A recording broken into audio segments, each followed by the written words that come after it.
Testing.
I can turn my mic on. This guy, he comes here often, you know.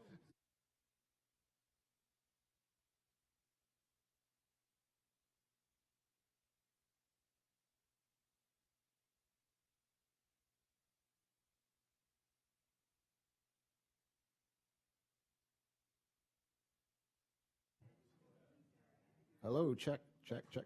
Yeah, got it.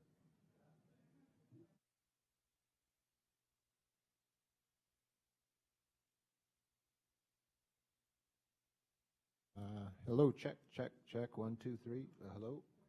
Testing. Test. Whoop, whoop, whoop. Check, check, check. Check, check, check, check. Check, check, check, check. 1, 2, 3. 1, 2, 3. Hello there. Testing. 1, 2, 3. Check. Mic check.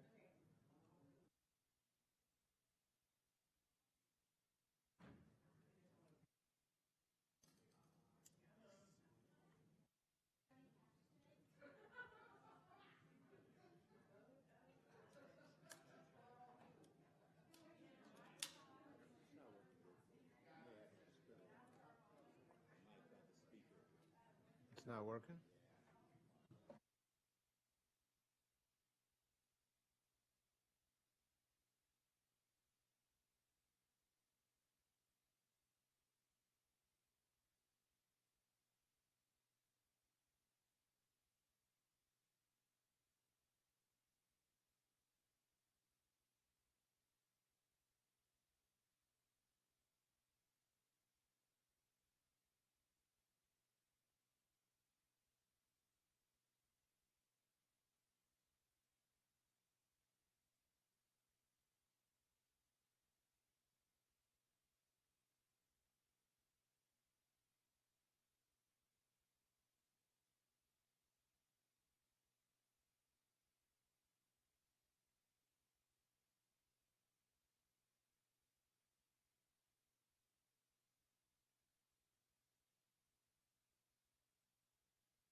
All right, good afternoon. Thank you all very much for being here today. We could ask the chambers to please come to order, and we'll begin with a roll call by our clerk to establish the presence of a quorum of the Finance and Government Operations Committee, which is here today for a special meeting. Supervisor Chavez. Supervisor Smidian. Here. We have a quorum.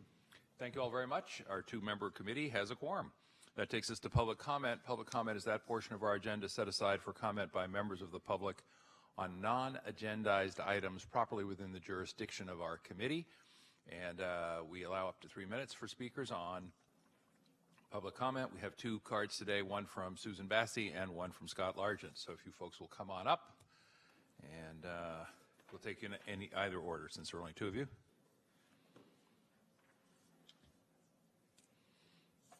Mr. Largent, welcome.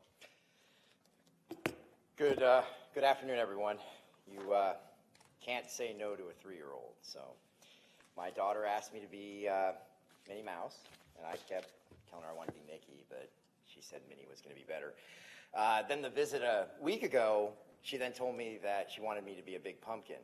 So I kept trying to convince her back to the costume that I already bought, since I don't have any money to go buy the pumpkin. So, you know, I might look ridiculous doing this, but it will get more attention, me taking a video, putting it on the internet, being out in front of the DA's office like I've been the last half an hour ragging on Jeffrey Rosen.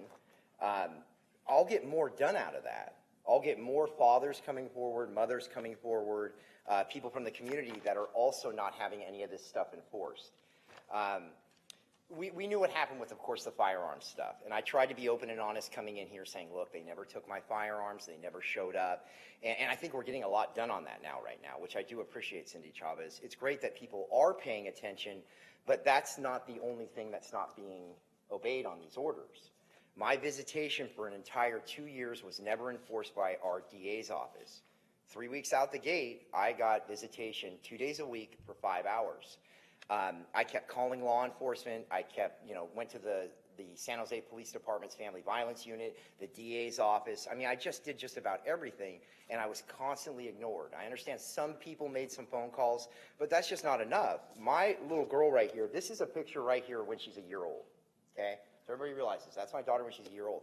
I did not see her for 2 years after this. Now valid court orders. I kept bringing these to law enforcement. So then we see the next picture. I wasn't allowed to have a picture for 2 years. This happy picture in my visitation thing, but something is majorly wrong. No probation, no parole. I've done everything right, yet I've got to spend hundreds of dollars an hour to sit in a room to see my own child. And you know what I'm also really worried about today? I get my hopes up for visits, and they get canceled. And nobody is holding my ex accountable. Now, I'm not trying to stick the entire DA's office, go prosecute my ex. She's a wonderful mother. And I did a lot of bad things 3 years ago, turning my back on her and choosing drugs and alcohol over my child. But I'm way past that now. I'm on almost 3 years of sobriety, yet this system will still not enforce anything. So it's one thing to not enforce it for somebody when they're about 100 pounds, a month out of the gates of being sober. Now it's been way too long. We've got problems. And this stuff, I'm an open book. Supervisor Chavez, same with you, Joe Simidian. You guys are more than welcome to look all over this and understand what I've gone through. And I just want other fathers and mothers that choose to throw in that towel and say, hey, I want to get clean, I want to do the right thing. We need to embrace that. We just really need to. And I'm not a bone acre on the county. I don't get any assistance. I don't get food stamps. I sing for my own supper. I'm a good person. So thank you. Thank you. Susan Bassey.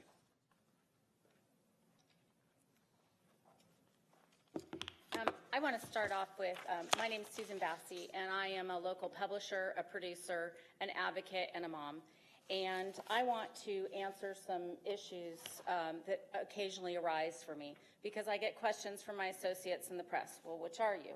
I don't think these are severable issues. I think that we're all members of a greater society, and I think we have a great duty to report locally. For the past 5 years, I've been investigating our family courts.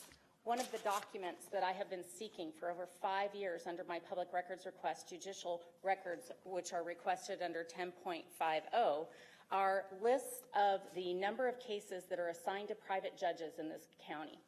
That would include the Google divorce. This document has been kept from me for 5 years. This document has been kept from people who have to make decisions about whether there are conflicts with the private judges that they choose. The courts have kept this from us. And Joe, you have repeatedly said in public comment that this board has no oversight over the local courts, and yet Cindy just got them $1 million. $1 million is chump change in private judging. In 2003, our state legislature stopped tracking how much money was going to attorneys for private judging. This is a delegation of judicial responsibilities.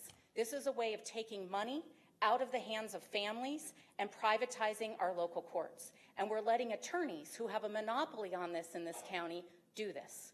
These attorneys, under Rule Point 10.613, are supposed to be subject to review by the county council, the district attorney, and the public defender. But they aren't. You guys never do your job. If the courts are sending you the documents for local rule changes, you're not looking at them and you're not commenting on them. These attorneys on this list have been taking hundreds of millions of dollars from families to do private judging. They're slapping kids in reunification camps that are nothing short of torture chambers. NBC will do a story on that this coming up Friday. I have had this information. I've been trying to get it to the Center of Investigative Reporting and other local reporters for months. NBC is stepping up and doing something about it. ABC has done something about it. KTVU is going to start doing something about it as well. This is the money, people. This is following the money. Joe, you have been pimping out victims of domestic violence. 100% of domestic violence is handled in our family courts, and you say we have no jurisdiction over it. And yet James Towery assigned an IDO, which is public money, to defend someone in a family court case, and then selectively denied that same privilege to other people. You guys have a problem. You're misusing state and federal grants, and it's to the tune of billions of dollars, not millions of dollars, and the press is going to start paying attention to it. And let me just confirm with our clerk that that's the last card we have under public comment. It is. Thank you very much. That takes us to item number 3, which is to approve changes to the committee's agenda. And I'm not anticipating any, so can we just, Supervisor Chavez, without objection, leave the agenda as published? Yes? All right, without objection, so ordered. That's going to take us then to item number 4, which is to receive the report from Tony Bowden, our fire chief with the Santa Clara County Fire Department, relating to recent bandwidth throttling issues experienced by the department while providing emergency services. Chief, thank you very much. If you'll just take a seat there. And to the folks who are seated over here, at some point we may ask that a seat be cleared in order to make sure we have room for everyone else. But we'll see how we do in terms of the numbers of witnesses we have. Chief, welcome. And what can you share with us about this issue before we go on to other participants in the conversation today? Great. Good afternoon, and thank you for having me here today. I'm Tony Bowden, Fire Chief, Santa Clara County Fire Department, and I also serve as the Cal OES Operational Area Coordinator for Santa Clara County. I have a brief statement, and then I'd like to provide you a little timeline of events to Please. recap. Santa Clara County Fire Department is an active participant in California's mutual aid system. We respond to assist our neighbors with incidents large and small. We, like nearly all fire departments in California, assist in all aspects of emergencies, from active firefighting to incident management and support functions. We are very blessed to have a board of directors that support this. Our responses to these incidents have evolved to rely on internet-based systems to provide critical communications to other responders and to the public. Responders rely on mobile wireless connectivity to communicate resource status, complete orders, provide critical incident information, and develop incident action plans. Incident action plans being the tools that we use to manage large emergencies. The public relies on our ability to provide them with information about evacuations, incident maps, recovery resources, and other special instructions that are frequently critical to their safety. Our ability to connect and maintain internet connectivity is critical to our public safety mission. Unfortunately, we experienced a situation where our connectivity was throttled. This occurred despite several conversations with our account representative that devices were devices that were providing essential services were being throttled. While our firefighters were able to identify a temporary workaround, I found this situation personally to be unacceptable. I'd like to provide a brief recap of the events that have occurred and what we've experienced with the throttling issue. Thank you very much. Go right ahead. We first experienced the throttling issue in December of 2017. Incidentally, I was fielding phone calls on this. That was the day of the press conference for the net neutrality suit. The result was the provider eliminated the throttling within 20 minutes of our request to eliminate it. Our IT officer advised at the time that throttling was removed from the device, and we were fine moving forward. From December 2017 to June of 2018, the wireless device in question was not utilized because OES 5262 was not deployed. And just a quick, you'll hear me say OES 5262.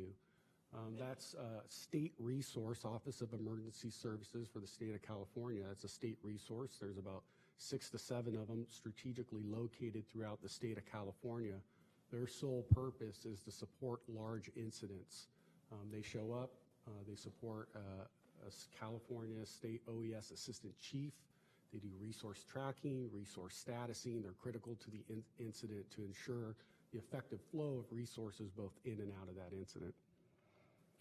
On June 25th of 2018, OES 5262 was redeployed to the Pawnee Fire, I believe, and within a couple of days was experiencing throttling again.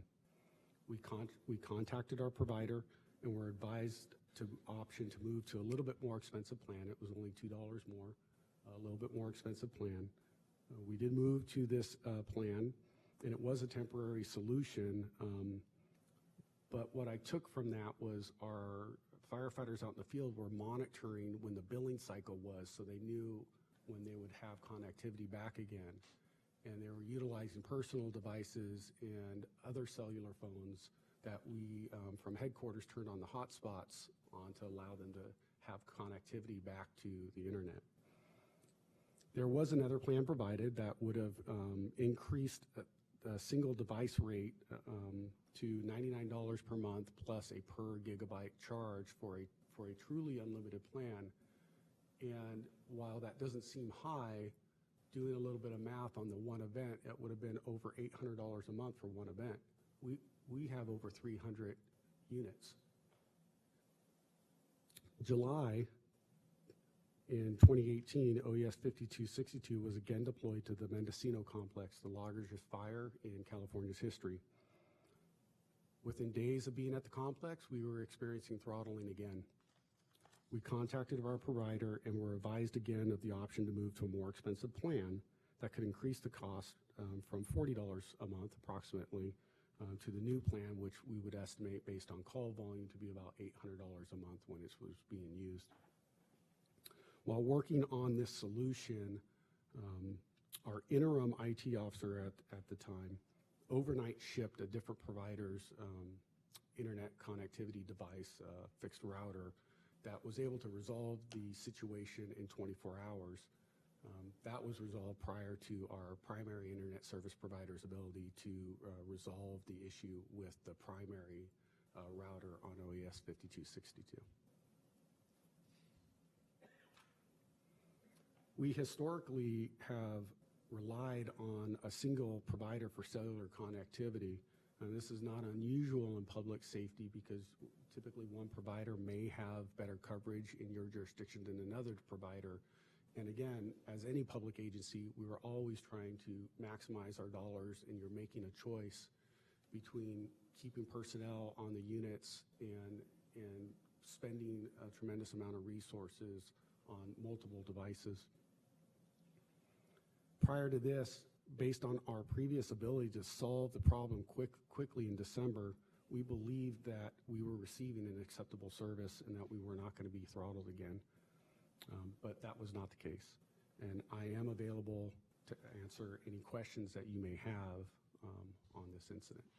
Thank you, Chief. Thank you very much. And just so folks understand how I'm hoping to proceed today, if Supervisor Chavez or I have any questions right now, we'll ask them. In a moment, I'm going to call up the folks who are here from Verizon, let them make a statement if they wish. And if we have any questions for them, we'll ask them some questions. Then we're going to hear from Mr. Falcone, who has also been invited, but probably not until after we've had a little bit of back and forth about the specifics of the incidents that you've described and what the world looks like going forward in terms of making sure that we don't run into similar problems ahead. So that is the plan here today. Okay. So Supervisor Chavez, I'm going to bring the folks from Verizon up in a minute. Would you like to ask questions now, or would you like to wait until you've heard from them and then do the questions together? All right. Then why don't we say thank you for a moment, Chief, ask you to stay with us. Meanwhile, we'll ask the folks from Verizon to come on up and join you there at the table.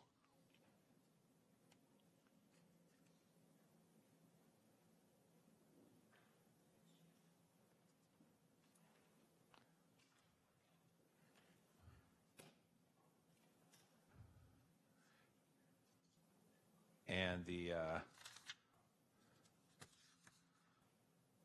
agenda indicates that Mr. Reyes, Rudy Reyes, Vice President, Government Relations of Verizon Communications, has been invited. He's here. He's brought a couple of other folks with him as well. I should just indicate that the Verizon team, I know, needs to be out the door, hard stop at 1:30, and we will be able to accommodate that. Doesn't mean the hearing won't go on, perhaps just a little bit longer than that. It may, but in terms of your team's time and availability, we know 1:30 is a hard stop, and we can make that work. Thank you. Mr. Reyes? Hang on, Supervisor. Mr. Reyes, we need to make sure your device is working. If you, Chief, want to help there with the technical assistance? Yep. Thank you. Got the assistance. Mr. Reyes, we're going to point out now that the Verizon folks needed technical assistance on that, all right? But go right ahead. Thank you very much, Supervisor Simitian and the committee, for inviting us today. Santa Clara County is our customer, and we want to be here to tell you about what happened and what we've done to fix the situation going forward. I'd like, if it's all right with you, Mr. Simitian, to introduce my colleagues at Verizon who will be discussing this matter today. So, Mr. Jesus Roman is Associate General Counsel for Verizon, and he'll be reading our prepared remarks. And then Mr. Dave Hickey, to his left, is Vice President of Government and Business Sales for the West and has overall responsibility for our customer relationship with Santa Clara County, and he will be able to answer any questions that you have today.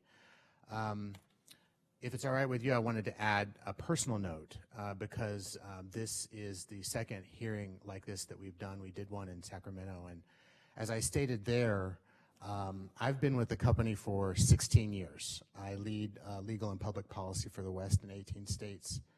And I can tell you, especially as the chief said, I think he used the word, this is unacceptable. And I agree, we agree. It was unacceptable. And in my 16 years with the company, we are not perfect, no one is perfect. And I think what we tried to do with this situation was show leadership by quickly admitting that our process had failed, that we had made a mistake, owning it, and then taking very quick action to fix it.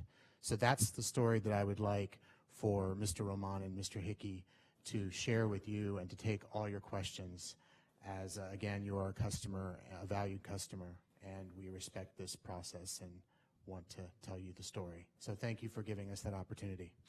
And thank you again for being here. And Supervisor Chavez, I should just mention, both for you and also for the record, I did get a question about why this hearing was scheduled at this particular time rather than in the immediate aftermath of the incident. My own view was that we had the hearing in Sacramento, and that my hope and expectation was that with the passage of time, we'd have a little more information, a little more clarity, the dust would have settled, whatever cliche I can trot out. But my hope was that by letting a little time go by, we'd be in a position to sort of look back and have some answers that perhaps weren't readily available in the immediate aftermath of the incident. So, Mr. Ramon, I understand that you're going to be the next speaker. Please do. Yes.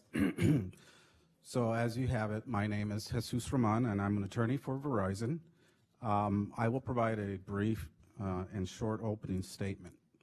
So to begin, thank you for the opportunity to address the difficult communications experience that the fire department experienced during the Mendocino fire. As we all know, Verizon slowed the fire department's data speeds when usage exceeded its contract plan. Though we had a process to make exceptions in exigent circumstances for first responders, that process failed. We did not live up to the expectations we set for our own performance. We are contrite and making every effort to ensure that this never happens again. Verizon takes responsibility for this situation. We take the commitment to our customers, such as the fire department, especially to the brave first responders who put their lives on the line in service to others, very seriously. From our first public statement, the company immediately acknowledged that we made a mistake, apologized, and put fixes in place within just a few days. We have long been a trusted provider of choice for public safety. We believe our speed in fixing the problem and our commitment to ensure that this situation doesn't happen again underscores the importance we place on these critical customers.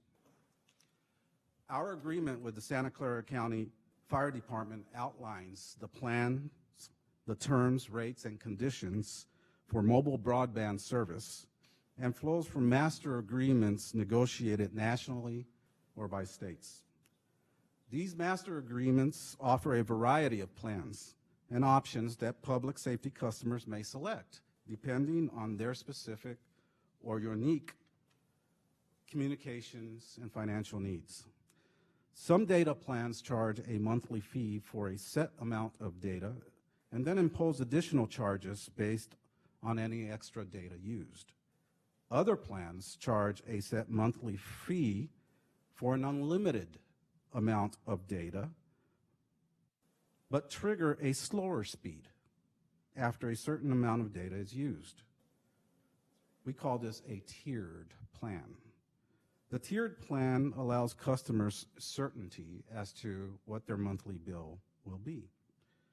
The Santa Clara Fire Department subscribed to a tiered plan that included an unlimited amount of broadband data with a specified right for Verizon to limit the speed after the department used 5 gigabits of data during the billing period, whereupon the contract allows Verizon to, quote, reduce throughput speed to a maximum of approximately 200 kilobits per second for up to 30 days. In practice, however, Verizon exercised that right to limit data throughput after 25 gigabits of use. But importantly, we also had a practice of removing data speed restrictions when the customer contacted us in emergency situations. Unfortunately, in this instance, our practice to lift the speed restriction was not followed. When the fire department contacted us during the fire, we should have promptly removed the speed restrictions. To mitigate the possibility of future human error in this type of situation, we introduced a new plan and instituted new processes and training. I will briefly describe these processes. As a result of what happened, we put resources and procedures in place to ensure that it doesn't again happen to any first responders. We have rolled out a new plan for first responders that has no speed restrictions at all, at no additional charge to their current mobile broadband plan. Law enforcement, firefighting services, and emergency medical services, whether or not engaged in responding to an emergency, will not need to worry about triggering data throughput limitations. Under this plan, public safety customers that are not first responders are allowed several months of data usage above the threshold that would trigger the agreed speed limits. Any speed restrictions under this plan would be lifted or not imposed during times of declared emergency. We are working to modify our government contracts to incorporate the new plan and helping our customers to transition to the new plan as quickly as possible. We have also updated training for government call center representatives and account representatives to ensure that they are aware both of the new plan and of the need to promptly escalate and remove any speed restrictions during times of declared emergency for customers who have not yet migrated. This concludes Verizon's opening statement. Thank you. And Dave Hickey is here to answer any factual questions. Thank you very much, Mr. Ramon. And Mr. Hickey, no opening statement, just available for questions, yes? Okay. Chief, was there anything you heard that you think it would be helpful to respond to, clarify, disagree with? I think the only thing that I would add at this point is I don't disagree with Jesus that we did pick a plan that had a limit on it, but we were working with a major account representative based on our usage and where we're at. And we're also given assurances that that would not be throttled in a time of an emergency. That was not the case. The slow response and the ability to overnight ship another provider's internet service device prior to restoring connectivity, truly from a customer service perspective, is unacceptable to me still. The response from Verizon at this point, I appreciate the public safety plans, but I still do have questions that to this day remain unanswered, and therefore County Fire has not made the switch to the new public safety plans at this time. All right, thank you very much. I've got some questions for the folks, both for the chief and the folks from Verizon. Supervisor Chavez, you want me to begin? You want to begin? Thanks. Bear with us, gentlemen, or at least bear with me. I've got some just sort of basic threshold questions based on the homework that I did for today's hearing. And I have to tell you, at one level, if I understood the various plans right, and this is the reason for the hearing, is to make sure that we do understand right, we were looking at a plan that was $37.99 a month. Chief, does that square with your recollection and understanding? That is true, and I should probably add, because I think it is important, when we were originally working with our provider, we were given 46 pages of plans to try to go through. So you're somewhat beholden to your account manager to help you navigate that process based on your need. And I do understand that and have appreciated help in the past, and we do rely on our accounts manager to help us with that. And then during the incident itself, when the throttling occurred, the back and forth with the account representative, I saw the number $39.99 a month, yes? That's correct. And I just have to say, you know, never mind as a county supervisor, but just as a member of the public, you know, sitting there reading the background on all this and thinking to myself, really, we've got people in harm's way, both the professionals, but also the members of the public, and we're having you know, a back and forth about a $2 a month increase.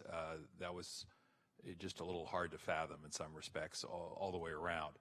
Chief, one of the things I was struck by in some of the material I looked at is that the whoever it was that was negotiating on behalf of County Fire didn't have the quote-unquote authority to authorize the $2 a month increase. Am I remembering that right?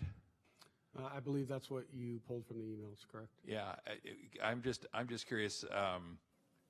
I don't know whether he or she is described as an incident commander or what the proper term of art is, but you know, shouldn't we have a system where somebody out there can say, for God's sakes, pay the $2 if that's what it takes, as unreasonable as that may be? And in my view, it's unreasonable. But so let me clarify that a little bit, please, because it's partially accurate and partially not. I think going through the emails, the deputy chief at the time was trying to discern if this was going to resolve the issue, and at that time, this was back prior to the Mendocino incident, where we had already resolved the throttling issue within 20 minutes in December. And so it seemed what we were told was working at the time, that throttling would be lifted during extreme circumstances.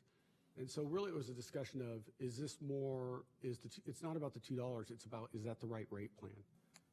Is this going to remove throttling? And so I think that's really it's hard to get context out of email sometimes, but speaking to the deputy chief at the time, because I very much remember the conversation directly with them, and it was about the plan, not about the $2. It was just trying to get an understanding of where that would put us. Got it. And then when did the $99.99 plan enter the conversation again? So that plan entered into the conversation during the Mendocino complex. That was the first time we were provided that plan.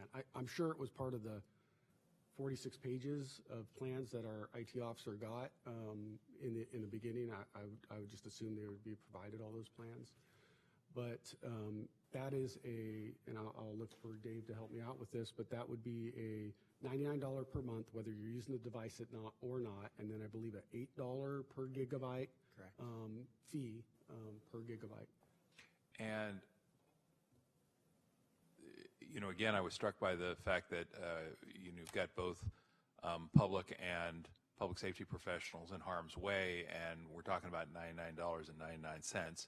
You've indicated that the number actually was something closer to $800. How did we go from $99.99 to $800? Is that because there's just a multiplicity of devices in any individual incident, or where do we get to that number? Actually, that was just the one device, and I think that's part of the factor that's really important to recognize, because I agree on the surface, $99 a month is not a very high fee, but when you look at the $800, that was estimated based on the 1 month usage during the Mendocino complex. And is that So because of the one $8 device. per gig charge? That's correct. Thank you. Because there's a big difference between $800 and $99.99. So I was just trying to figure out where those two numbers came from.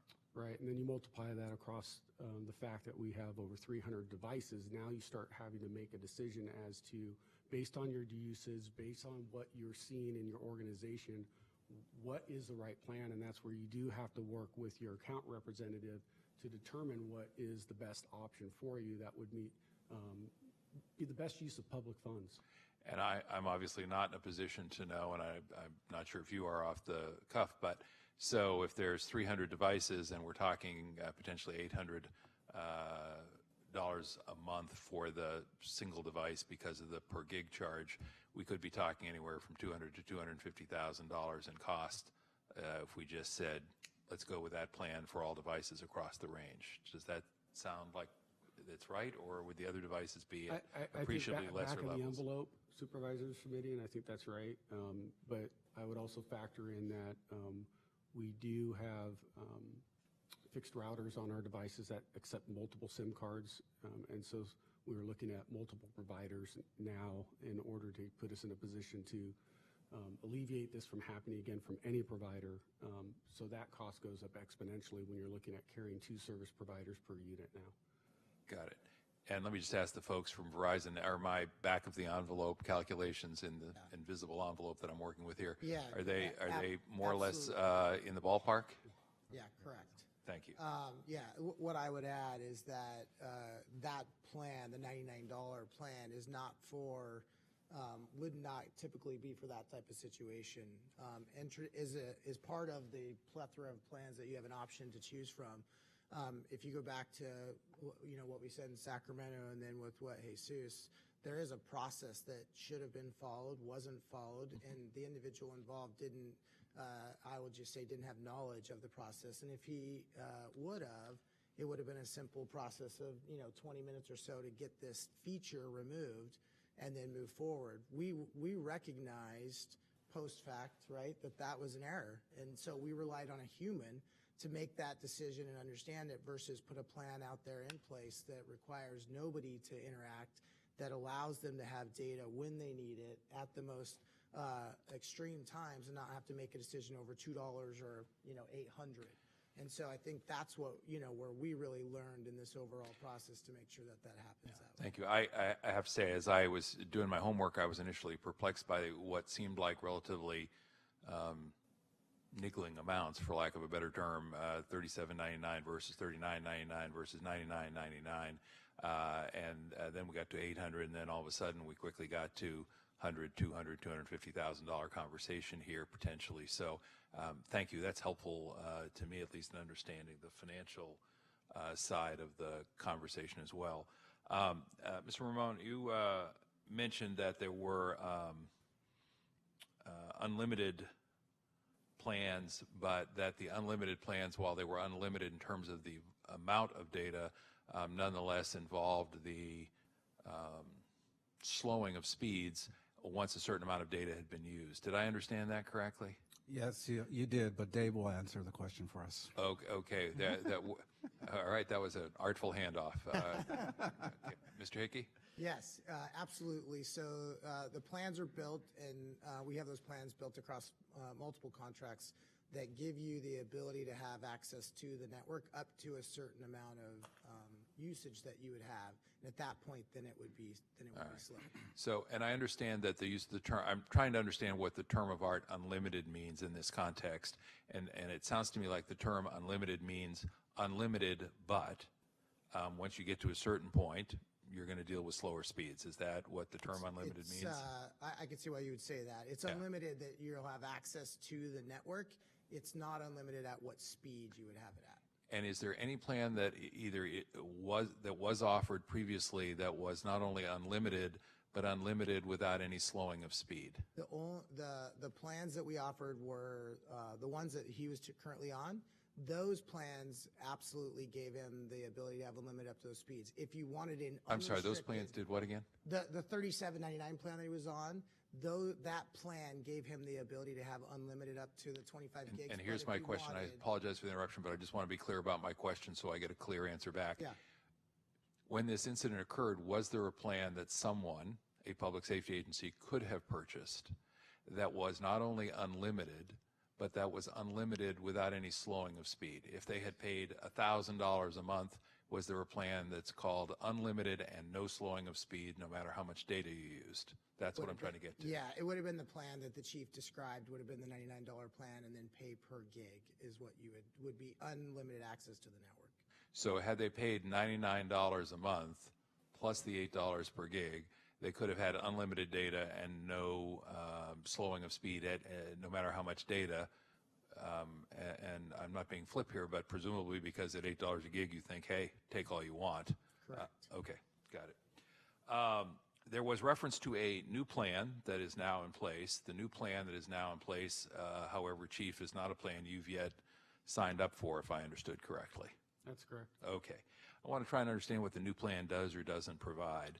And I heard that for law enforcement, fire, and EMS, that as first responders, essentially that plan, according to Verizon, allows unlimited and no throttling, no slowing of speed whatsoever. Did I get that part right? Correct.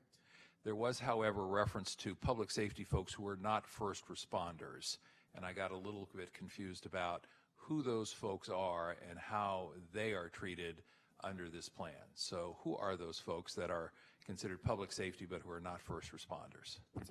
Yeah, so we identify, there's 14 NAICS codes, and this is when you register with the federal government, you get a code that's associated with the business. There's 14 public safety NAICS codes currently today. 4 of those codes are associated with first responders, and then there's 10 that aren't necessarily registered with first responders. So the restriction on the I would say, I'll call it public safety non-first responders, would not allow them to have the same capabilities. And so that would be people that could be back office in a station, back office in somewhere and supporting potentially the fires, but not out on the front line and not using it. Maybe, for instance, a router in a police station that's sitting there being supported by Verizon and using unlimited data in that way if they didn't have that plan.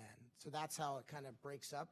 I could send you later, I don't have it right in front of me, but there's 14 codes, and 10 of those codes would be considered your non-first responders. And how are they treated under the proposal, or under the plan that you've developed? Oh, so in 2 ways. One, if there is a state of emergency that's called, everybody has, within that public safety 14 codes, their speed caps would be removed. And excuse the interruption again, but just and because you used the phrase earlier, one of the panelists did about declared emergency.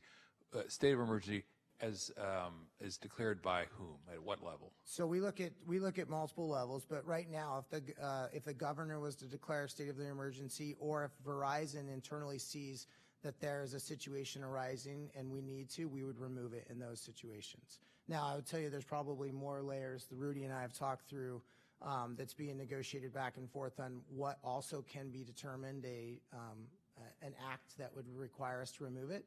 But that would be the one of the scenarios. The second scenario is if they are allowed to use their devices unlimited, and if they have 3 months in a row, which is to account for an incident.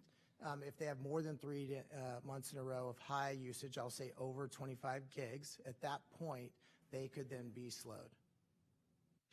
And I guess the question I have, so if you're one of the 4 public safety first responder groups, then under no circumstances do you get slowed. Do I have that Correct. right? If you're one of the 10 public safety who are not deemed to be first responders, you could be slowed in the absence of a, quote, declared emergency, yes? Yes, after 3 months of excessive usage. And so would that include, for example, PG&E if they were responding to an incident, because they're obviously part of this process? So if it was in an incident scenario, I will just tell you, like the one they had with the fires, also in Hawaii, with the incidents, we removed that from other agencies, but we remove them in a case-by-case scenario. If it's in the 14 codes, then in an incident, it's automatically done through the system now and able to take place versus a person having to initiate that action. And I apologize, I got confused again because I heard you say case by case, but then I heard within the 14 codes automatic. So So PG&E is not part of that public safety first responder. They're on the definition that I have. Yeah, the concern I'm driving at here is we obviously have life or death situations without the declaration of emergency from the governor. And there are a lot of folks who keep people safe besides the 4 categories of first responders like firefighters, law enforcement, and EMS. So I'm concerned about whether or not, forgive me, the decision-making is going to be ad hoc for those 10 other codes.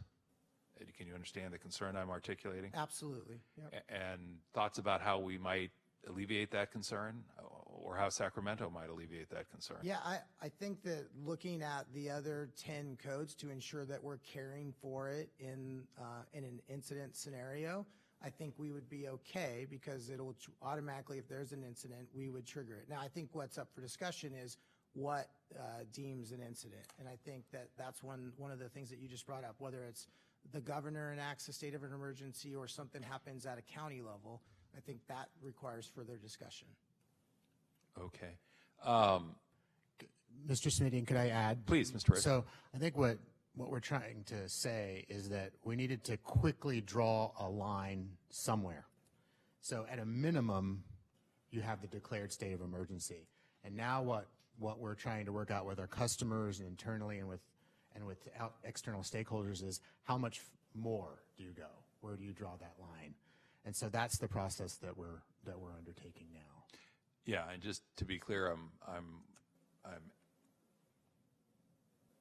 I'm probing on this issue because I want to make sure that process comes to a meaningful conclusion, and that we don't. And again, it's one of the reasons why I wanted the hearing to take place after a little time had passed, so that people could be working through these issues, thinking through these issues, and asking, all right, now that we've made these immediate changes, what other changes, if any, are necessary or appropriate?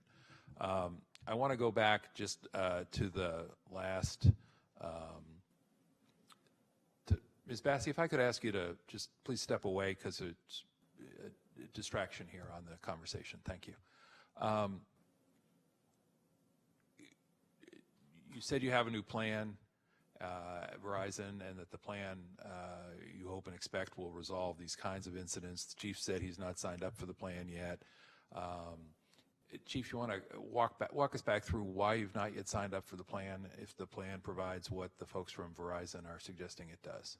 Sure. There were two sentences I'll focus on that are in the notes of the plan, and I have it right in front of me, and I'll just kind of keep this brief is one is when they're talking about will not be throttled, it says for actively engaged and deployed fire, police, emergency medical technicians. I was trying to get a definition and I asked, what does actively engaged mean? Because to me, as a firefighter, actively engaged means I'm actively fighting a fire or I'm actively responding to an emergency incident. So I asked that question. I wanted some clarification. The second question, and really a very critical one, is that there is an exclusion in this plan that says dedicated internet connections, including or not limited to, and I won't read all of those, are expressly prohibited. And my second question was, are our fixed internet routers that are permanently affixed to our fire engines considered a fixed stationary wireless networking device and therefore excluded from this plan? Because as I read it, it is a fixed device. It doesn't get pulled out. It never leaves that apparatus.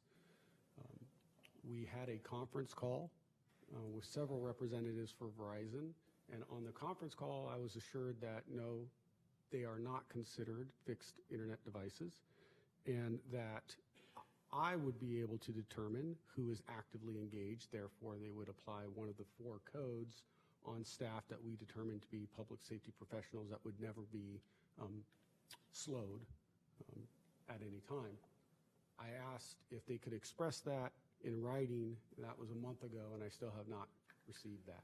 All right. Well, let me ask the folks from Verizon who are here today. Gentlemen, is that your understanding and your expectation about how the language would apply? Is that consistent with what you've heard from the chief? Yes. All right. Then I'm going to ask if, and I'm putting you on the spot here quite purposefully. Yeah. I'm going to ask if we could have that resolved in writing no later than December 1st. Is that a commitment you could make to us here today? You want to jump in? Sure. Yeah. I think we can provide the committee a response by that time, yes. And Mr. Reyes, I couldn't help but note the parsing of words there. Providing a response is one thing, resolving the issue satisfactorily is another. Yes. So can we get a commitment from Verizon today that by December the 1st, the clarity that the chief has just requested and which you've indicated you're comfortable with will be in writing? Because I know the goal of everybody here is to make sure that this never happens again, and that's what I'm driving toward here. Yes. Absolutely. All right, well then we'll say thank you once and twice. Mr. Ramon will throw you in and give you a third thank you as well. But let's see if we can't get this situation resolved by December the 1st. And before I turn to my colleague, Supervisor Chavez, for questions and comments, and I may have more, I just want to say I think, Mr. Ramon, you've essentially assured us that this is never going to happen again. Is that right? That's the goal, that this never happens again. We're working on it, and I think we're there, but you can never guarantee things. So. All right, well, I'm going to just be very clear with you. I think it has to be more than a goal. I think if this ever does happen again, all hell's going to break loose, and it should. I think everyone's on notice right now that both folks in the first responder world, but the public generally, was put at risk unnecessarily. And that can't be allowed to happen again. I'll let it go at that for now. Supervisor Chavez, comments, questions? Thank you. I just wanted to make a very broad comment, but first let me say thank you for being here. And I think the point of any company coming forward and saying, look, we're saying we made an error and we're going to try to fix it, I think that should just be lauded. It doesn't happen nearly enough. My question is somewhat bigger, and that is that I'm actually concerned that we have any kind of a financial infrastructure or business infrastructure that doesn't allow public safety operations in general to operate at full capacity right away. I mean, 20 minutes is a long time at an incident. I mean, it's literally life and death, and I know that from at least some of the work that I've seen both with our EMTs and our firefighters and our public safety officers here, that most often when we're talking about a critical incident, we're talking about seconds, not even minutes. So this may not be a question that you can answer, but I'm curious about whether or not your company considered a much broader package to cover all public safety, irrespective of where they are in the 14 points, because when I think about back of house, I think of county comm, I think of the communications department, I think of even outside of the communications department, we have support staff that are providing support to them, and we sometimes even have support staff who are doing very quick data entry to get information uploaded so that officers on the street know who they're looking for. So I am really curious about whether or not your company considered something very different. The idea to me that any public safety entity could ever be throttled at any time, to me, it's just so unbelievable. I can't even process it, because I can't imagine when we would tell people we didn't have an option but to throttle and then to find the right rep to then upgrade the plan so that then we could finish our work. So my question is, did you consider something more broad that would cover all of public safety, that would give us the flexibility to actually provide the safety services that we're charged with providing? Good question. So, and I agree, 20 minutes is a long time in an incident for sure. So we looked at and consulted internally with a lot of experts that we have that have served a long time in public safety, and found that for sure the 4 first responders absolutely had to be taken care of immediately, and then looked at a situation to where we could provide access to our network for the other, I'm calling them the other 10, but the whole public safety group at once. We've talked about the ability to ensure that we provide a high quality service is something that Verizon prides itself ensuring to do so as well. And so we want to make sure that those individuals on the front line that have to have the highest capable and data speeds available, that it's there for them. And so you live in this world where if everybody has unlimited, nobody has unlimited. And so we wanted to make sure that we were in a scenario that this group absolutely had the best possible service on there. So I would say in the short amount of time, it's not something that we shouldn't go back and look at. We also have a process that many states are working through where we have individuals that maybe we didn't identify correctly in the 4 NAICS codes that we should look at differently, and there's an exception process that everybody's been made aware of, and that we're working through that to say that they should be on the list. But holistically, on the whole 14, we did not review to say add all 14 to add all 14 all the time. Here's my question. When you said if we make it, if everybody has access and everybody has speed, that then nobody has it. Could you explain that? Sure, yeah, because I think I'd be happy to explain that. So, and then I think Mr. Hickey can elaborate, but the purpose of data throughput limitations is network management, because the network is not unlimited. Users are multiplying every day. Demand is off the charts for mobile connectivity. So you have to manage that network so that everyone can get on. It's very similar to our freeways and roads. If the capacity is jammed up, then no one can get on. So that is the purpose for data throughput limitations. It's a network management tool. Now, did you want to elaborate? But that's the purpose. So let me just ask this question, and I appreciate the visual, because I'm going to work with that for just a moment to ask this question. If access and speed are available to a party that is not using it, so if I have access and speed access, I mean, I'm really just asking a very basic question. Does that mean that even if there's no cars on the road, that essential roadway is blocked? I'm using your analogy. No, because there wouldn't be a capacity issue at that time.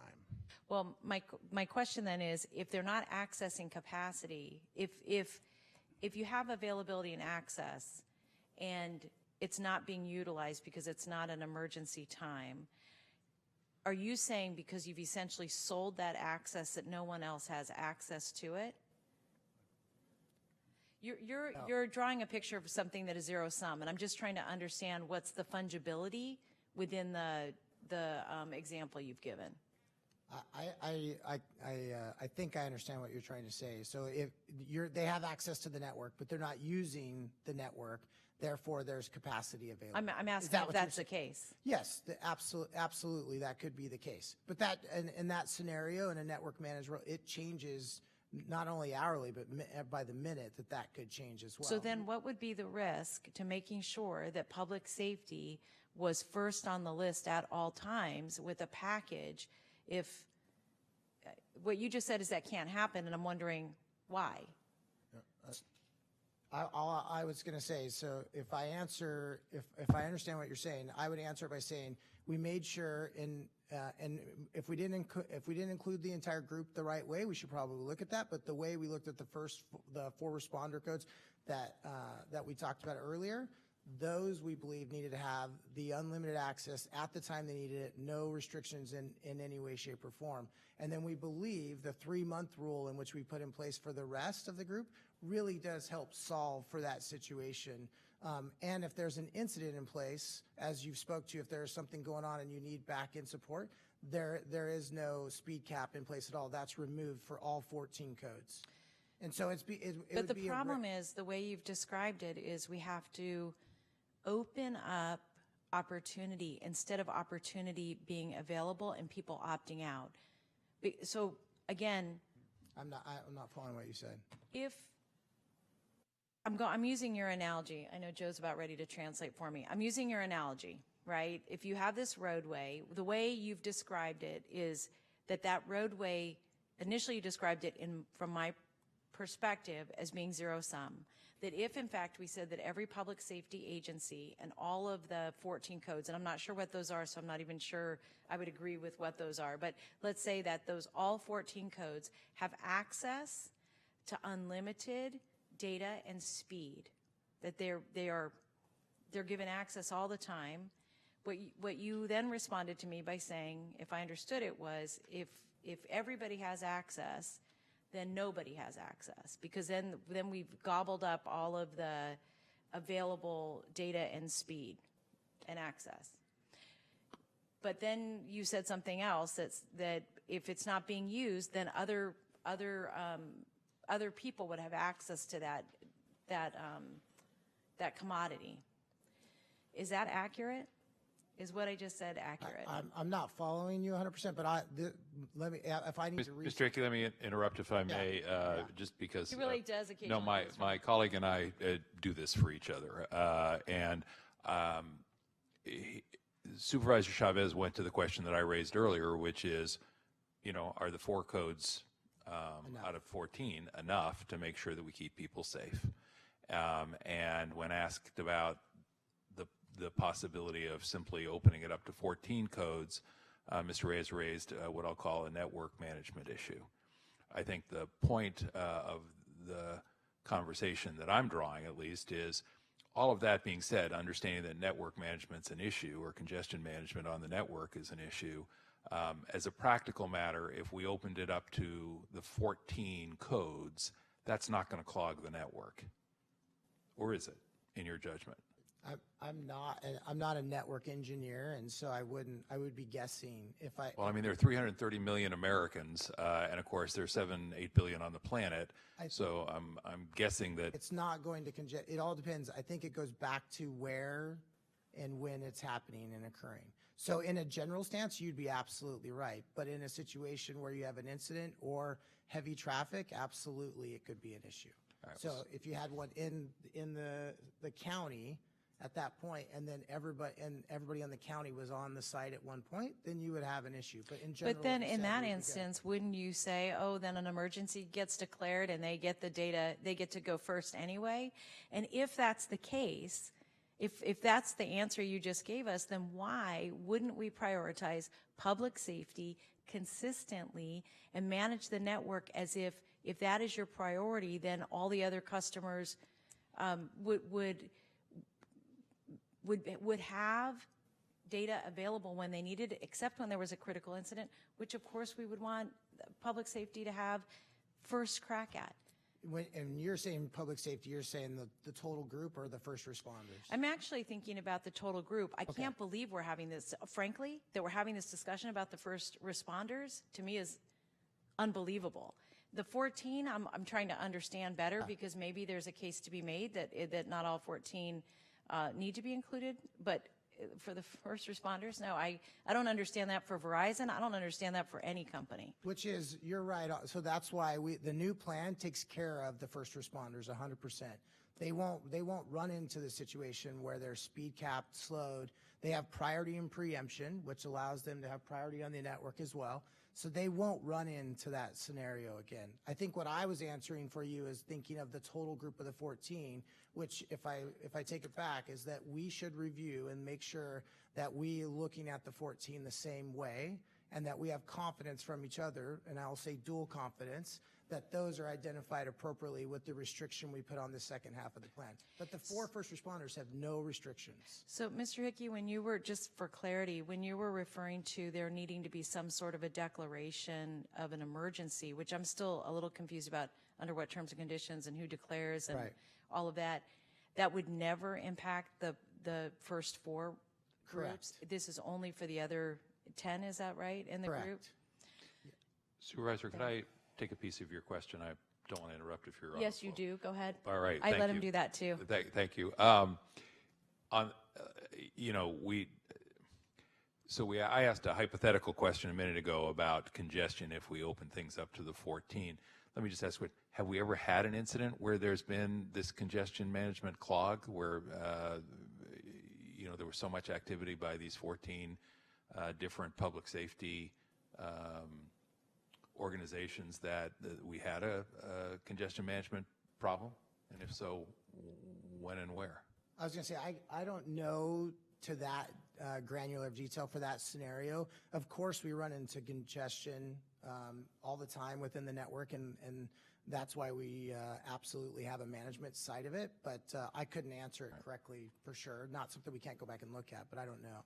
All right. Well, I think maybe going back and looking at it is consistent with Supervisor Chavez's question. But Supervisor, on this larger set of issues that you're probing on, I think this might be the time, if it's okay with you, to bring Mr. Falcone up, our other witness, to speak to the larger implications of this issue. So, Chief, if you want to stay with us, please, and just grab a seat, and then we can ask Mr. Falcone to take your seat. Did you want to comment additionally before you stepped away, though? I did. I just wanted to say one thing, because I think what this speaks to is the broader issue of the first set of plans. You have to understand they weren't for public safety. So public safety across the nation is looking at plans that the general population uses and trying to navigate those plans to fit our needs. This is the first step forward, and I appreciate the step forward in working towards a plan that recognizes public safety, but understand 4 codes or 14 codes. Public safety is different than the general population. I have a 16-year-old daughter. It is almost impossible to monitor her usage. But for my firefighters, they have policies in place. We have safeguards in place to monitor the usage and to make sure that they're using it appropriately. And so whether it's 4 or 14, those are not the folks that are going to be actually hitting the data really hard. So could you do 14? Possibly. This is where I think it would be very beneficial to include public safety on the conversation. The most resounding thing for me was after this event transpired, after spending time in Sacramento, that was the last engagement I had. I would have absolutely loved to have been engaged on the process of how we solve this issue. And I would be curious to know is who is Verizon using to determine what public safety plans should be in place, and where is the information coming from? Because we're a resource for you as well, and we would absolutely love to be a resource and partner. I'll comment and say absolutely. I think the fact when we talked before, I gave you my card, and absolutely think we need to strengthen that relationship on that side, and agree with what you said, and just make sure. I think the confusion on my part, not by yours, Supervisor Chavez, but confusion on my part on the difference of the question you were asking. But it is absolutely so that we're all clear that first responders, the way that's been described in this meeting, the police, fire, EMS, they are right now 100% unrestricted, use the service wherever, whenever they need to use it going forward. And that's been in place since that incident. So I just want to make sure I was clear there. If I caused any confusion, that's not what I was trying to do. The rest of it, we do need to absolutely go back, and I'll lean on you absolutely to help us to make sure we're including that right group. All right. Well, more to come on this topic today, but I want to ask the chief to step away because I want to get Mr. Falcone up because I want to have some conversation before I know the Verizon folks have to leave. And again, and the Verizon folks did let us know well ahead of time that they had a 1:30 hard stop. Mr. Falcone, for those who haven't had a chance to look at your bio, would you take a minute to brag on yourself and tell us a little bit about who you are and what you do? And you need to push that button again, I think. Sure. Thank you. Thank you. Thank you. Certainly, I'm the Legislative Counsel for the Electronic Frontier Foundation. We are a digital civil liberties law firm that employs engineers, lawyers, and activists to look at issues involving internet policy, such as the issues you're facing here today, as well as freedom of expression, privacy. And I've been working in this space on kind of telecommunications law for a little over a decade, kind of a mix of I worked in the United States Congress as a staffer on the Energy and Commerce Committee, the Subcommittee of Telecom, which has oversight over the Federal Communications Commission, and for a number of years since, having gone to law school, as well as working in consumer advocacy for about 6 years since then. Sure. And full disclosure, before I sort of toss out a general question to push the conversation forward, I should indicate, as I think many of you in the room know, I spent 12 years in Sacramento in the California State Legislature, worked closely with Verizon when I was there, worked closely with EFF. So if you're wondering how did we know who to call, the answer is we've got history in my shop with all of these folks. And of course, I've been working with Chief Batten for the last 6 years. So, all right, Mr. Falcone, here's the thing. Supervisor Chavez's questions have, I think, teed up your initial comments nicely. At least I think there's going to be a connection because, we're having two conversations today. The primary conversation is, all right, what happened and how do we make sure it doesn't happen again? And that's part of why I'm pushing on the December 1 date. But there's a larger question here, which is this part of a larger conversation? And I know our witnesses here from Verizon have said, hey, look, it's an isolated incident, doesn't have anything to do with the larger net neutrality debate. I know there are others who have a difference of opinion about that. So, and again, I think everybody knows there's litigation out there, so that may shape the conversation today and who's prepared to say what.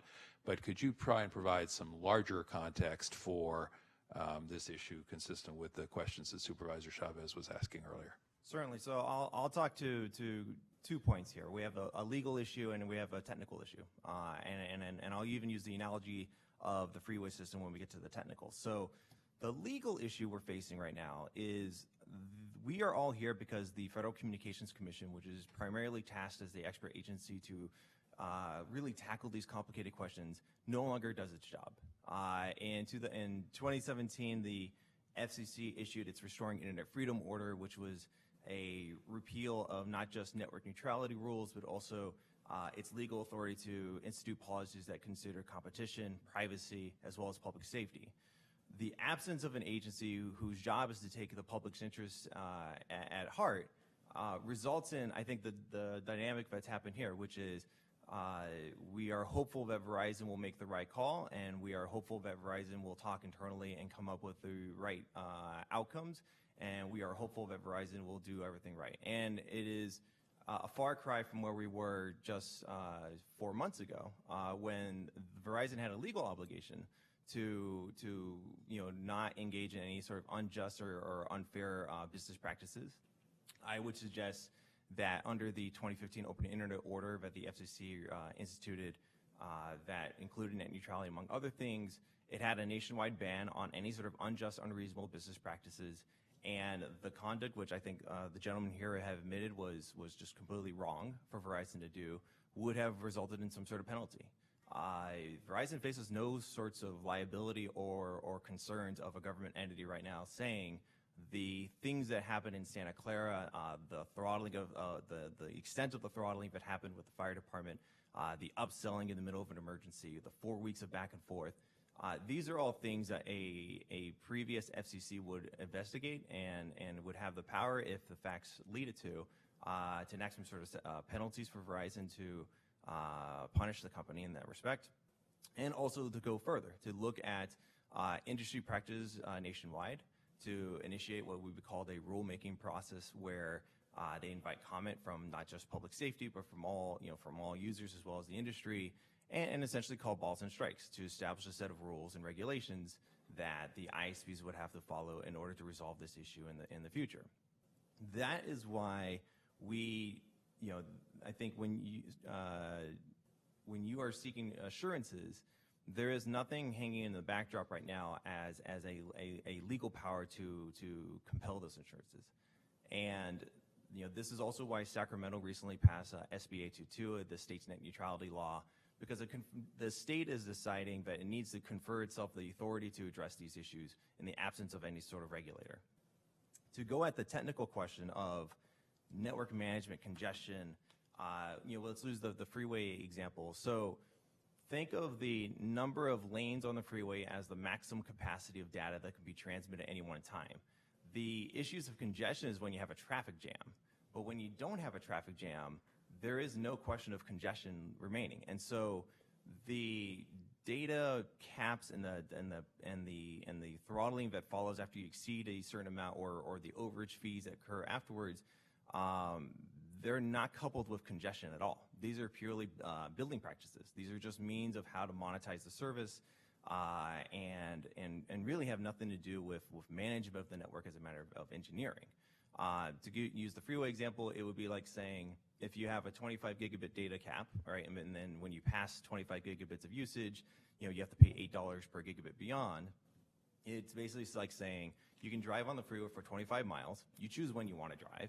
And then once you pass those 25 miles, it's going to cost you extra per mile. And so, using that freeway example, imagine you hit that 25th mile. Excuse me, Mr. Falcone. Sure. It's going to cost you extra per mile even if the freeway is totally empty at that moment. Exactly right. I mean, if you hit that 25th mile at 3 a.m. and the freeway's empty, you're still paying extra. And so that I think the analogy is correct in understanding and in the importance of bifurcating when are we talking about billing practices and means of monetizing a service, and when are we talking about actual technical engineering requirements to manage our resource?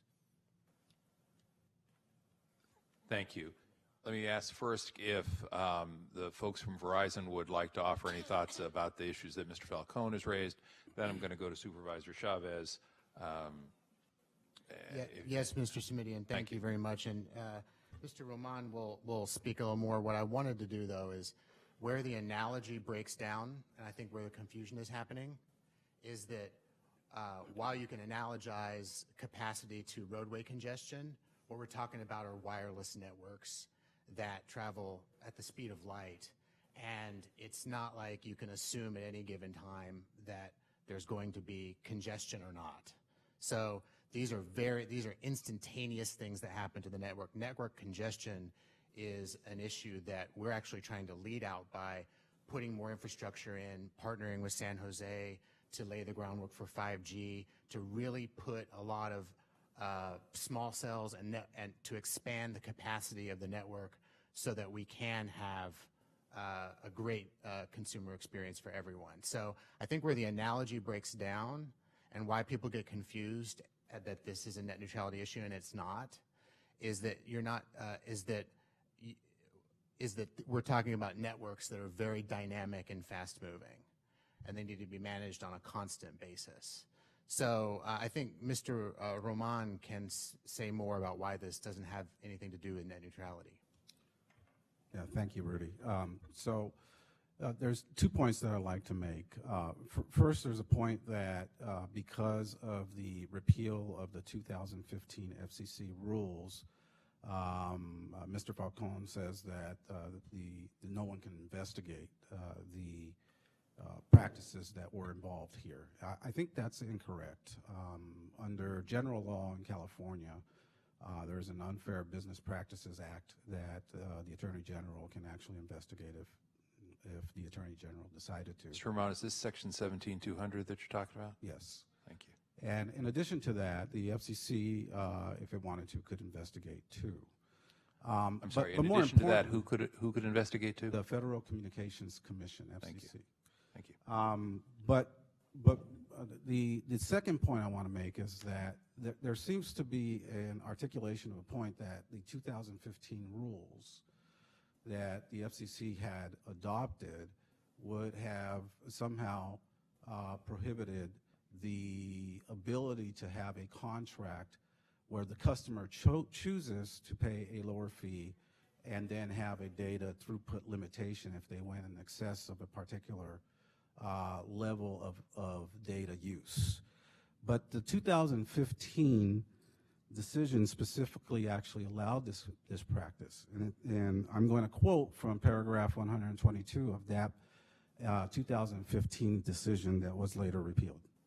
It says, because our no throttling rule addresses instances in which a broadband provider targets particular content, application services, or non-harmful devices, it does not address a practice of slowing down an end user's connection to the internet based on a choice made by the end users. For instance, a broadband provider may offer a data plan in which a subscriber receives a set amount of data at one speed tier and any remaining data at a lower tier. And there's more to this paragraph 122. But what the FCC had considered in 2015 to be a net neutrality issue was, and the non-throttling rule applied to, was a particular carrier or ISP attempting to slow down the speeds based upon the content of, for example, a competitor. That's not what happened here. This has to do specifically with a contractual arrangement. Thank you, and I'm going to go back to Mr. Falcone if I could, just because I'm enjoying the back and forth, and more importantly, I think it's edifying. So, Mr. Falcone? Certainly. So there is the network neutrality rules, which is a portion of the 2015 Open Internet Order, and then there's the order. The order is what is the legal status of broadband companies, or what are their legal obligations to the public. As I mentioned, it's not just net neutrality, but it's also privacy, it's also competition, it's also public safety. The authority for the FCC to as I suggested, perhaps do an investigation and then a rulemaking that would have binding legal power. For example, they could say, you can never have a throttling, you can never throttle public safety during a state of emergency from this point forward, right? We have to think about prospectively. How do we resolve this issue with confidence? That is something the FCC can only do under its 2015 Open Internet Order. That is not something the FCC can do at all today. Sure, they can ask questions. Sure, they can send letters and they can do press releases. But in terms of raw legal power to establish a set of rules, that is not a power that any federal agency has today, or any state agency for that matter. Great. Supervisor Chavez? I just wanted to make sure I understood the point you raised. I'm sorry, every time we get in this room, speaking of communication challenges, there's something about these mics that makes me feel like I'm going a little deaf. But just to make sure I understood the point you're raising, what you're saying, what I think you're saying is that the challenge we have here is one that is contractual. And that was sort of your primary response. Is that accurate? Supervisor Chavez, what I'm trying to suggest is that this is not a net neutrality issue for the reasons that I articulated. In this, you're comparing apples to oranges when you're discussing what the net neutrality rules under the 2015 decision actually prohibited versus what actually occurred here, right? So you have the net neutrality rules which prohibits throttling based upon the content that a competitor or some other player in the broadband ecosystem has, versus a contractual arrangement that a particular customer decides, I want to have certainty in what my bill is going to be, And therefore, I will choose amongst the plans that you have one that says that after a certain threshold, you can lower my speeds. So essentially what you're saying is that by contract, we're committing to being okay with throttling past a certain point of use. Is that accurate? So that's what the contract provides. So Okay, I just wanted to make sure I web- understood I'm the- not trying to put any kind of sort of judgment call on it. All I'm saying is that's what was chosen, but we had an exception process in our situation where if there was an emergency, our practices were you should lift that particular, remove that data throughput limitation, and we didn't do that, so we failed in that. I was just regard. trying to distinguish how you were distinguishing the two situations. And from my perspective, again, and I think that in many respects, the point I'm making is one that I think the average person would understand in this respect. It is challenging to understand how a company would have a contract with a public safety agency that would allow for throttling, period. And so as we're having these broader debates about net neutrality, which I think are incredibly important, I just want to pull out and lift out this point about public safety, period, because I do understand the point I think that Mr. Falcone raised about the difference between the acts of contracts, which do in fact monetize relationships in this instance, and what is available for usage by our public safety teams. And we can debate back and forth how big those teams or small those teams should or could be, which I'm looking forward to having more of those discussions. But I think that placing a contractual relationship that limits access, it just doesn't make sense to me, and it's something that we have to, and I would just recommend really taking up Chief Bowden's offer to sit and better understand how all of these institutions operate on the ground. And the thing I just was thinking about as I was listening to the discussion is, you know, one of our biggest learnings from 9/11, and I would say this was relearned in some respects in Boston with the bombing at the Marathon, is that communication is so critical, and our ability to really even to get on our cell phones and for our staff to be able to get on their cell phones and communicate through dispatch are so critical that in some ways we're having a discussion that that I think is of concern and troubling, and something that, you know, maybe Verizon lifts us out and helps us understand and helps other companies understand how to deal with this. But I assure you that for the average person, this makes no sense. This looks dangerous. And it's something that I would just say that as we fix it, we have to fix it with an eye toward really building confidence in our ability to partner with the private sector to be a real meaningful partner in communication. Because frankly, if the private sector can't be that partner, the question I have to ask myself is, then therefore, what should the public sector do in order to maintain the safety of the community? Because that's really our number one job. So anyway, thank you for the exchange. Well, and let me just follow that up by offering this observation. Understanding we're in a different place today than we were when the incident occurred, acknowledging that. You know, under the old model, essentially, it's hard to imagine how somebody wouldn't look at the old model and say, the old model says, if you pay us enough, we won't throttle you. I think that's a hard business position to defend, and Supervisor Chavez has essentially said, you know, particularly with respect to public safety. So that's why I want to make sure we follow up on some of these issues here today. Mr. Falcone, we're going to keep you here. We only have another 5-10 minutes with the folks from Verizon. For the folks from Verizon, I want to look to the chief who's in the audience on one technical point, just because the number struck me.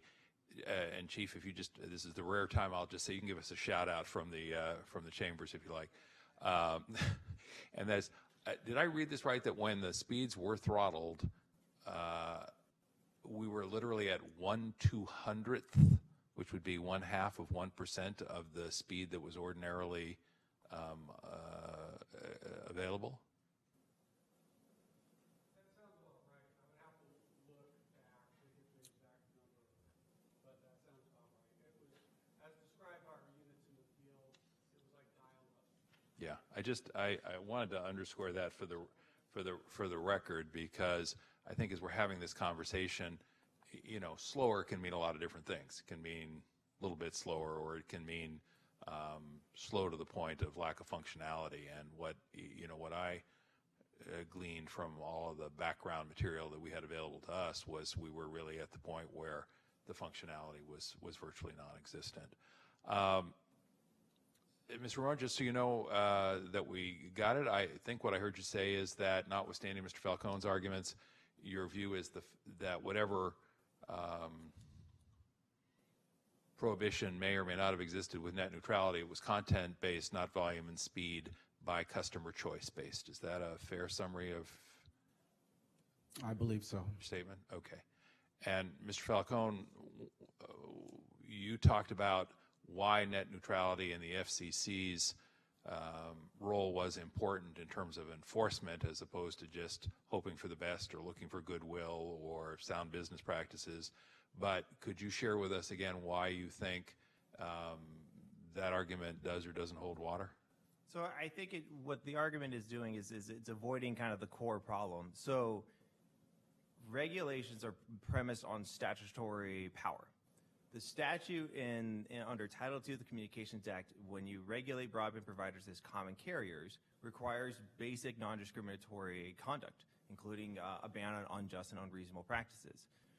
Deriving from that was the net neutrality rules. But what my colleague here is saying is, ignore the foundation that as the law exists, and which is also enforceable by the FCC absent the regulations, and just pay attention to the regulation. And I have never said like the net neutrality rule is what's at play here. I have been consistently talking about the 2015 Open Internet Order, which stood for the premise that that the FCC would assert its authority under a whole host of issues, not just net neutrality. But again, public safety was one of the reasons why the FCC was created, to essentially be that third-party referee to put in the public's consideration.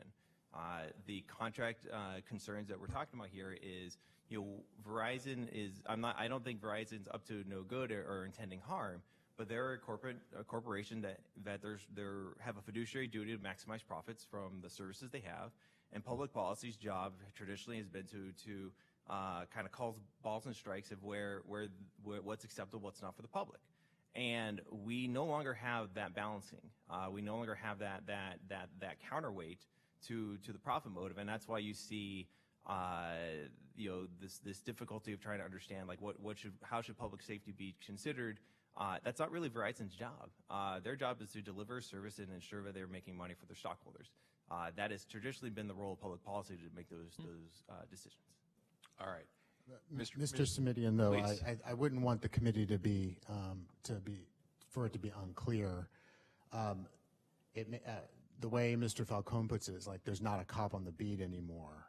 But I think what you heard from Mr. Roman is, although this issue does not have anything to do with net neutrality, it is enforceable by the Federal Trade Commission or the California Attorney General under the general statutes that prohibit unlawful and deceptive trade practices. So that is what, it wouldn't want you to think that that it's gone because this order was repealed. And thank you for the clarification. And Mr. Ramon, this is why I asked you earlier to share.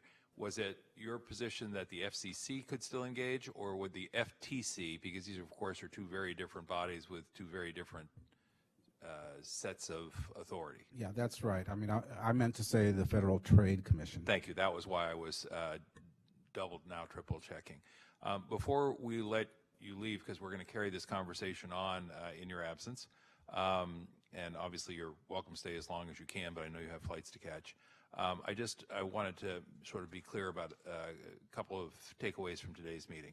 First, I want to recognize and say I appreciate the commitment to provide the written assurances to our chief by December 1st that the plan that's being proposed is one that is both going to prevent this from happening again, and with the specific commitments around the two issues that the chief felt were not entirely clear from the language of the document and from the conversations he's had. So we will look forward to a good outcome by December the 1st on that set of issues, and Chief will be working with you to make sure that that happens. The second is I want to exhort the folks from Verizon to both take the chief up on his very personal offer to be part of the conversation about what this world ought to look like in the future, but to reach out to the public safety community more broadly and to incorporate the folks whose work is going to be directly affected and who have firsthand experience of what the broader public safety implications are. They need to be part of your conversation. And, you know, I'm looking at Mr. Falcone while I'm thinking about enforceability. I'll just be very clear. I'll be communicating this with folks in the at the legislative level. So I think you would be well served to take that step, because this is not the end of this conversation, obviously, today. Related to that, then, is this issue of whether or not the other 10 codes of the 14 that you've identified should be provided with the same kinds of guarantees or protections. And again, this is an issue where our board, this committee and our board more broadly, can have a conversation about our own legislative priorities. But given the fact that our county was literally ground zero for this incident, I think you can expect that we'll be pursuing this issue. And so I want to encourage you to be saying to yourselves, all right, we took the first step to make sure it doesn't happen with these four first responder groups, but we have a broader conversation that we have to have. And, you know, candidly, if you have to make a little less to provide a little more protection, I think we have a right to expect that. And finally, I think we're not going to resolve today the larger question of the extent to which this is or is not part of the larger net neutrality debate. As I mentioned earlier, there's litigation pending. Our county is part of that litigation. Verizon is part of that litigation. I will say, just anecdotally, when we announced our county's commitment to weigh in on this issue with comments and ultimately with litigation, I got a question in the courtyard from a member of the press, and candidly, I didn't understand the question initially. And the question was, well, have you ever had this problem? And in the moment, I candidly couldn't think of a time when we'd had a real-world example of blocking or throttling or paid prioritization that had impeded our ability. There may have been some, I just couldn't think of them at the moment. But of course, now the world is different. Now, when people ask me about this issue, I say, yeah, this is not abstract. This is not theoretical. This is real world with life and death implications. And I do think whatever the difference of opinion around the larger framework of net neutrality, the conversation is not going to come to a conclusion anytime soon, nor should it. Supervisor Chavez, any parting comments before the folks from Verizon have to step away? Thank you. I just wanted to, in all sincerity, say how much I appreciate you being here and how much I appreciate that you're the tip of the spear. So there's a lot resting on your leadership as well. So thank you. All right. Thanks again, and you're welcome to stay as long as you like. All right. Mr. Falcone, could we go back to the larger issues of net neutrality that you talked about? What else would you like us to know, since you have our attention and we don't get an opportunity to have this kind of conversation that often? Sure. I think I want to answer or respond to one thing. The idea of unfair and deceptive trade practices as an enforceable means on this issue, that is effectively, in real layman's terms, that would be a situation if Verizon was lying to the fire department, was kind of affirmatively making misrepresentations about the contract or advertising in a misleading way that got people to subscribe to service believing they were getting one thing over another. That may have occurred, but that is not what I'm talking about when I talk about the common carrier ban, the common carrier's duty to act reasonably and justly, the ban on unjust and unreasonable practices. And the thing that leapt out to me from the affidavit from the fire chief was just the length of time they had to go back and forth with the ISP, and at the end of the resolution to that was essentially upselling them a much more extensive product in a moment of emergency. That is one of those things where the coercive effect of a company exploiting an opportunity in a moment of time to essentially charge a critical service more, that's the kind of stuff that falls directly within what the FCC used to be able to address. And simply just proactively say, one, say, strike for you as a penalty, and then two, no ISP can engage in that practice anywhere in this country from this point forward. Those are the tools that are missing today. And now that we're clear that it's the FTC, not the FCC, who has some authority under the current regimen, could you comment, are you in a position to comment on how robust the tools are the FTC has as compared or contrasted with the tools the FCC had? Yep. Please. Certainly. So, I mean, the Restoring Internet Freedom Order's idea, and they had a memorandum of understanding with the FTC, the Federal Trade Commission, was that the FCC would require the industry to disclose their practices and make, essentially proactively make affirmative representations of their practices, and then the FTC would ensure that they follow their commitments.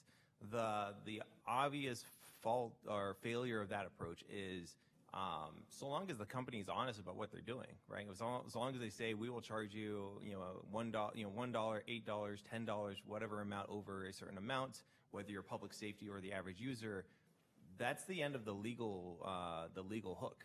There isn't the Federal Trade Commission cannot look at the business practice itself and decide what's in the best interest of the public, and make, particularly when it comes to issues of public safety. So there is a real hard limit on what the Federal Trade Commission can do, and it's really just a matter of kind of commercial advertising regulation, and not much more beyond that. Well, I was going to say I don't mean to put words in your mouth, but maybe I do, and you'll tell me if they're not the right words.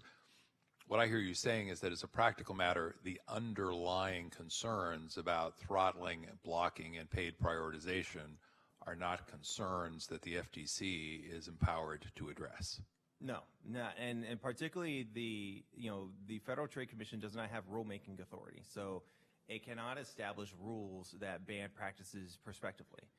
It can only penalize conduct after the fact, and that conduct again has to be premised on some sort of misrepresentation. Someone lying to someone in a business transaction. But something to think about in terms of the ISPs in this country is it's a very concentrated market. A lot of parts of the country, people don't have a lot of choice.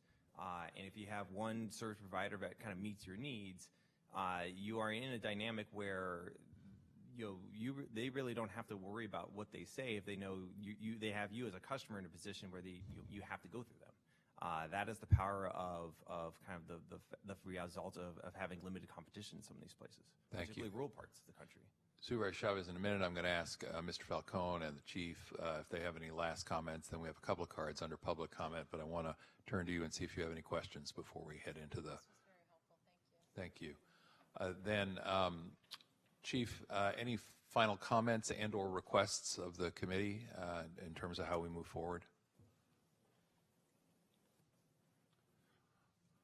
Nothing other than to really express my gratitude for you bringing this forward. It is an important issue.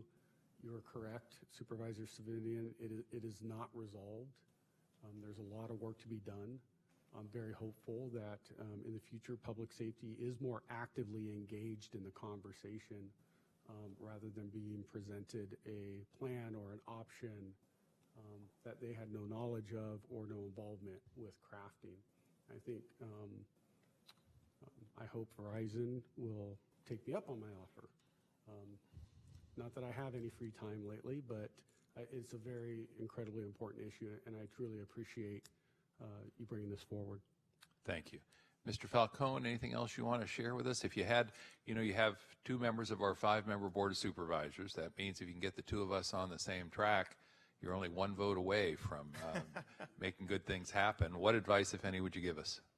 I think there are a number of efforts happening across the country to kind of reverse the FCC's initial decision. We have the litigation that you're already involved in. We also have state law that is expected to take effect next year. And I think just continuing the attention on this issue, the week after this happened in Santa Clara, I actually spoke in South Korea on net neutrality, and this was the #1 topic. They were actively discussing what is the role of their federal regulator in enforcing open internet principles and having oversight over the industry. And the #1 thing that many of the parliamentarian members there brought up was, what the heck would happen in California? Why did Verizon do what it did?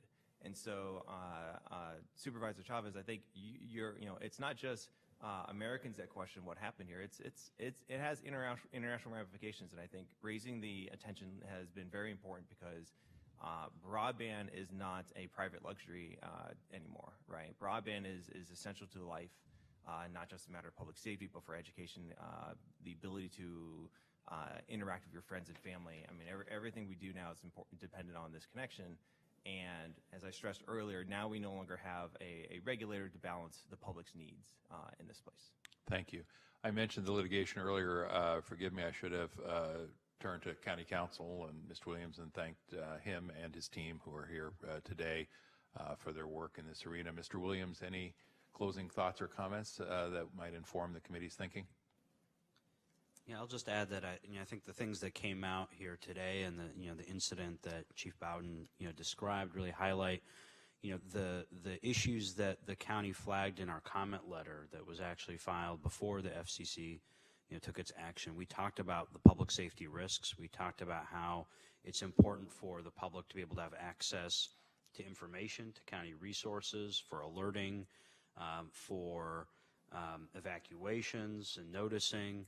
And that's an issue that's been something that's affected our community here locally, and we've also seen the tragic ramifications in fires here in Northern California. So these aren't abstract things. These are issues of life and death. These are issues of public safety. And what's so unfortunate about the FCC's action, and one of the reasons it's unlawful, and one of the things that we've argued in our case, is part of the FCC's statutory mandate is that it must consider public safety. And this is not a new statute. This is part of going back to why does the FCC exist? And it's to ensure that these backbone communication systems, which for many decades, one of the quintessential ones is landline telephone communication, that public safety is part of that statutory mandate. The FCC totally neglected that mandate here. It did so unlawfully, and we certainly hope that the courts will address that. But everyone should know, every American should know that because of that, because of this regulatory void right now, public safety is at risk. Thank you. Dr. Smith, Mr. Marquez, no? All right. We do have two speakers under public comment. We will, on this item, to comment on this item, not under public comment, but members of the public who wish to comment on this item. So if we could ask Susan Bassey and Valerie M. Driscoll to come on up, and we'll set the clock at 2 minutes. Thank you. I would like to, first of all, acknowledge our fire department. They've done a tremendous job. This was a difficult situation. They presented themselves very professionally, and I'm always grateful for them. Also, I do think it was remarkable that we had lawyers from Verizon here today admitting fault in the middle of clear antitrust, Cartwright Act, Sherman antitrust, whatever you want to call it. It was interesting that they did comment as candidly as they did. Cindy, you were very wise in making an analogy to the Boston Marathon, and I want you, as you all go through and think about these from a legal standpoint and a public safety standpoint, to think about how the media has evolved in the last few years, and we are Silicon Valley, and we have to handle this problem well because the world is watching. And in the Boston Marathon, the police officers relied on everybody at that finish line and around the marathon itself to give them pictures, to give them their phones. They were frantically going around and getting phones. I attended an IRE workshop at San Jose State a couple of weeks ago, and Stephen Stock from NBC News had us all do an exercise. And I'm print, not broadcast, so this was a little bit foreign to me, and I was a little uncomfortable. But they were talking about how in broadcast, people don't pick up the phone and call in tips anymore. They tweet it out. And our broadcasters and our journalists don't know things as quickly as they appear on Facebook and on Twitter and on other social media.